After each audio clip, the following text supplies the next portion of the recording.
Hello, this is Anthony Snowell, CTO and co-founder here at Morphos AI. And today is the day. We are extremely excited because we ran our benchmarking against a very large data set and we were astounded to see what the results were. Um, we selected for our data set the Gutenberg book data set, which is roughly 16 gigabytes and over 15,000 books. And we decided to vectorize that data and conduct searching on it and compare those search results to a standard vectorization approach versus our green vectors approach. And we were extremely excited about the results that we received. Most of the time, with an AI application, you care about speed, accuracy, and data storage. And sometimes you're willing to compromise one or the other. And what we found was with green vectors, you actually get an improvement with all three. And that's no joke. So what I can do is give you some proof. Okay, so what we're looking at right now is a vector count comparison and vector storage comparison between standard vectorization and a green vector approach. So I want to preface this by saying that these are the results for roughly 20% of the Gutenberg dataset. Once we are complete with the entire project, we'll go ahead and post those results. But we wanted to provide some preliminary results just to show the differences that we are seeing so far with the green vector approach versus a standard vectorization approach. So as you can see right here, the numbers don't lie. You get a 7.5 times increase in standard vectors versus a green vector approach. So, you're going to have a lot more records in your vector database. And with that, of course, your index is going to be a lot larger. So as you can see right here, with a standard vector approach, the index for only 20% of the Gutenberg database is 56 gigabytes, versus with the green vectors, it's 753 megabytes. And that's a huge reduction in storage on disk by using the green vector approach. Next, we'll focus on speed.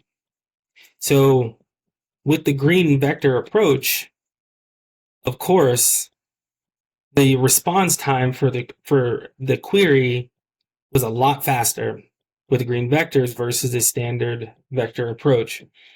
So what we did was we provided 6 queries for against the vector databases of green vectors, and the same 6 queries against a vector database for standard vectors. And as you can see, the response times were much better for the green vector approach. So right here, for the first query, we had roughly 2 milliseconds, whereas with the standard vector approach, it's 10 milliseconds. And for the second query, 2.8, 8.0, and for the third query, 2.8, and roughly 9.9. So it makes sense that since we have a smaller index, that your queries are going to be a lot faster.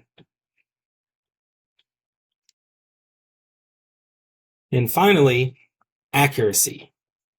Extremely important. We want to make sure that we are getting back what we are searching for. We're getting the semantic meaning around the query, and we've just shown that it's a lot faster, but is it accurate? Well, this shows that. So what we're looking at is a radial chart, and it shows the green vectors queries query results, that is, versus standard vector query results. So each query is returning 150 results. And as you can see in this chart, the green vector results are much closer to what we are actually searching for versus that of standard vectors. So what this proves is that with a smaller database, less records, and less vector records in your database, we are getting much better query results. And the nearness of these results is much better than the standard vector approach. So this shows you, after only 20% of the Gutenberg data vectorized, that with the green vector result, you don't have to compromise on accuracy, speed, or storage. You get an increase in all three.